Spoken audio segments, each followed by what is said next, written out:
Most wanted criminal Lawrence Bishnoi gang Canada పోలీసులకు సవాల్ విసిరింది. భారత జైలు గోడల మధ్య నుంచి అంతర్జాతీయ క్రైమ్ సిండికేట్ నడుపుతున్న లారెన్స్ బిష్నోయ్ గ్యాంగ్ ఇప్పుడు కెనడాలో భారత సంతతి బిజినెస్ మెన్లను టార్గెట్ చేసింది. వారంతా తమకు ట్యాక్స్ కట్టాల్సిందేనని, లేదంటే 1000 మంది షూటర్లు రంగంలోకి దిగుతారంటూ కెనడా పోలీసులకు పంపిన ఒక అల్టిమేటం లెటర్ ఇప్పుడు అంతర్జాతీయంగా పెను సంచలనాన్ని సృష్టిస్తోంది. కెనడాలో వినిపిస్తున్న సౌత్ ఏషియన్ డయాస్పోరా, ముఖ్యంగా భారత సంతతికి చెందిన కోటీశ్వరులైన వ్యాపారవేత్తలను బిష్నోయ్ గ్యాంగ్ టార్గెట్ చేసింది.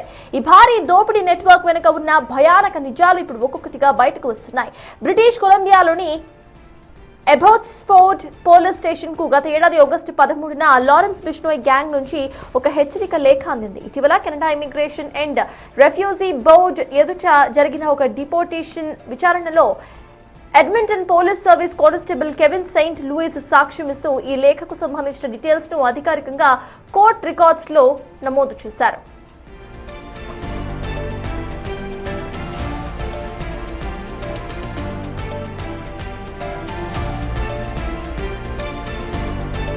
కెనడా పోలీసుల దర్యాప్తులో బిష్నోయ్ గ్యాంగ్ కు సంబంధించి ఆసక్తికర విషయాలు వెలుగులోకి వస్తున్నాయి. భారత్ నుండి కెనడాకు చదువుకునేందుకు వెళ్లే ఇండియన్ స్టూడెంట్స్, తాత్కాలిక కార్మికులను ఈ గ్యాంగ్ టార్గెట్ చేస్తోంది. వారికి ఈజీ మనీ ఆశ చూపించి ముఠాలో చేర్చుకుంటోంది. ఎవరైనా వ్యాపారవేత్తలు వీరు అడిగినంత డబ్బు ఇవ్వకపోతే అర్ధరాత్రి వేళలో వారి ఇళ్లపై, వ్యాపార సంస్థలపై బుల్లెట్ల వర్షం కురిపించడం ఈ ముఠాకు పరిపాటిగా మారింది. చివరకు కెనడా క్రికెట్ బోర్డు సభ్యులను, ఆటగాళ్లను సైతం ఈ ముఠా వదలడం లేదు.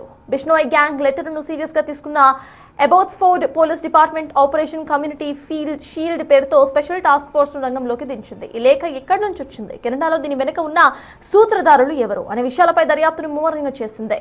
ఈ గ్యాంగ్ సాగిస్తున్న దౌర్జన్యాలు, హింస కారణంగా గత ఏడాది సెప్టెంబర్లో కెనడా ప్రభుత్వం లారెన్స్ బిష్నోయ్ గ్యాంగ్ ను అధికారికంగా ఒక ఉగ్రవాద సంస్థగా ప్రకటించింది.